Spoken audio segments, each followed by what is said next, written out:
한미 관세 협상이 타결됐지만 코스피는 7거래일 만에 하락했습니다. 지난주 일본 무역 협상에서부터 관세 이슈에 대한 부분을 선반영하면서 결론적으론 세론이 나왔습니다. 8월의 첫 거래일이죠. 이제는 관세에 대한 불확실성, 불안감을 조절하는 것보다 앞으로 시장 변화를 내다보고 빠르게 대응하는 것이 더 중요하겠습니다. 그럼 어제장 복귀하면서 오늘장 투자 포인트 체크하시죠. 코스피는 전강 후약 장세였습니다. 결론적으로는 0.3% 가까이 하락해서 3,245선에 마감했는데요. 협상 타결 소식에 장 초반엔 연고점을 경신했었지만 구체적인 내용이 나오면 나올수록 무조건 좋다기보다 고려해야 할 사항이 많아졌고 지수 레벨이 많이 높아진 영향이었습니다. 반면 코스닥은 장 막판에 반등하면서 0.2% 상승했습니다. 코스피 지수는 하락했지만 외국인의 바이코리아는 계속됐습니다. 어제도 유가증권 시장에서 3,400억 원 넘게 순매수하면서 7거래일 연속 사자 포지션 이어갔습니다. 다만 기관이 7거래일 만에 7천억 원 매도 우위를 기록하며 시장 하방 압력으로 작용했습니다. 개인은 2,200억 원 넘는 순매수 나타냈습니다. 코스닥 시장에서도 외국인과 개인 투자자는 순매수하고 기관만 팔아냈습니다. 외국인 300억 원 가까이 순매수했고 개인도 100억 원에 달하는 매수 우위. 반면 기관은 282억 원 팔자 포지션 취했습니다. 코스피 시총 상위단을 보면 이번 관세 협상 결과에 대한 반응이 종목별로 사뭇 달랐습니다. 조방원이 다시 주도주로 떠오르는 분위기였죠. 한화 에어로스페이스와 HD 현대중공업, 두산 에너빌리티가 모두 상승했습니다. 그리고 SK하이닉스는 글로벌 신용평가사 무디스가 SK하이닉스 신용 등급 전망을 긍정적으로 상향했다는 소식에 4% 가까운 상승세 기록했습니다. 반면 삼성전자 실적 발표 영향으로 4거래일 만에 조정을 받았고요. 또 목표했던 관세율 합의 실패로 자동차 대표주들이 하락했습니다. 코스닥 시장에선 일부 제약바이오주는 강했습니다. 특히 시총일이 알테오젠이 막판에 반등하면서 지수 반등에 힘을 보탰습니다. 반면 에코프로비엠과 에코프로 등 2차전지 대표주는 일제히 조정받았습니다.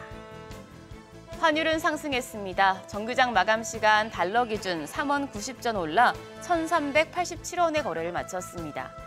이후 환율은 야간 거래에서 상승폭을 키웠습니다. 미국의 물가 오름세가 빨라졌다는 소식에 1,400원에 근접할 정도로 올랐었는데요. NDF 달러원 1개월물은 새벽 6시 기준으로 1,392원 80전을 기록했습니다.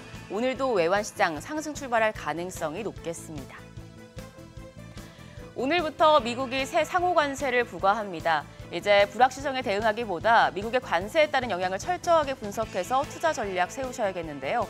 한국투자증권은 이번 관세 협상으로 경제 성장률 추가 하방 리스크는 상당 부분 없어졌다고 밝혔습니다. 다만 시간이 흐를수록 관세 완화보다 투자와 수출이 연계되는 구조에서 수혜 예상 산업에만 이목이 집중되며 종목별 차별화가 나타날 수 있다고 밝혔습니다. 산업 특성과 구조적인 변화를 고려해서 투자 가능한 업종을 선택하는 것이 무엇보다 중요해졌는데요. 한국투자증권은 반도체와 방산, 원전 쪽은 긍정적이지만 자동차와 바이오 위탁 생산은 세율 인하에도 실질적인 마진 악화에 직면할 수 있다고 밝혔습니다. 특히 자동차 섹터 어제 큰 폭으로 하락했었는데 다른 증권사들의 뷰는 엇갈립니다. 하나증권은 관세 불확실성 제거로 밸류에이션상 20%의 상승 여력을 보유하게 됐다고 밝혔습니다. 다만 시장 저성장과 전기차, 자율주행차 부문에서 더딘 기술 진전 속도 등을 감안했을 때 밸류에이션이 박스권 상단을 돌파하고 상승이 지속되기까지는 시간이 필요할 것이라고 판단을 했습니다. 반면 삼성증권은 지금이 저가 매수의 기회라고 밝혔습니다. 이대로라면 한국차가 가장 유리하다고 강조했는데요. 일본과 유럽 업체들, 멕시코와 캐나다 생산 비중이 높은데 멕시코와 캐나다에서 한국보다 높은 관세가 부과되거나 아니면 관세 협상이 불투명하기 때문입니다. 삼성증권은 현대차와 기아의 미국 판매량이 늘고 또 웨이모와 GM과의 협업으로 미국 모빌리티의 핵심 밸류 체인이 될 수 있다며 이번 주가 하락을 매수 기회로 활용하라고 조언했습니다. 자동차 섹터에 대한 보고서 내용 투자하실 때 참고하시죠. 일정입니다. 오늘 우리나라 7월 수출입 잠정치가 발표됩니다. 그리고 중대형 선박 조선 전문 기업인 대한조선이 오늘 코스피에 상장합니다.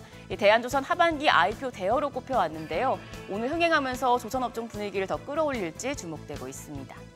그리고 실적 발표도 이어집니다. 오늘은 금호석유화학과 WCP 2분기 실적이 공개됩니다. 확인하시죠. 한편 어제 시간의 거래에서는 일부 남북 경협주 강세가 이어졌습니다. 도널드 트럼프 미국 대통령이 김정은 북한 국무위원장과의 대화 의지를 드러낸 바 있어 시장에서는 한미 협력 강화와 함께 북한과 대화에 나설 수 있다는 기대감이 커지는 것으로 풀이됩니다. 그럼 프리마켓 통해서 개장 분위기 가늠해 보시죠. 간밤 뉴욕 증시 3대 지수 일제히 하락했습니다. 다만 메타와 마이크로소프트의 호실적 발표가 잇따르면서 빅테크 기업들의 추가 실적 발표가 시장에 긍정적인 재료로 작용하기도 했는데요. 일단 유가증권 시장 오늘 시총 5위권까지 프리마켓에서 일제히 하락합니다. 삼성전자와 SK하이닉스 하락폭이 큽니다. 삼성전자가 1.26% 약세로 거래가 7만 500원, SK하이닉스도 1.83% 하락하며 26만 8,500원에 거래되고 있습니다. LG에너지솔루션이 1.7% 약세로 37만 6천 원, 삼성바이오로직스도 0.5% 가까이 내려가고요. 한화에어로스페이스 0.4% 조정받고 있습니다. 거래가 99만 2천 원으로 집계됩니다.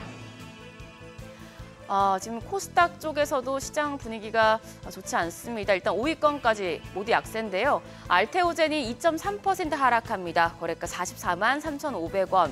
에코프로비엠이 1% 약세로 10만 9,900원.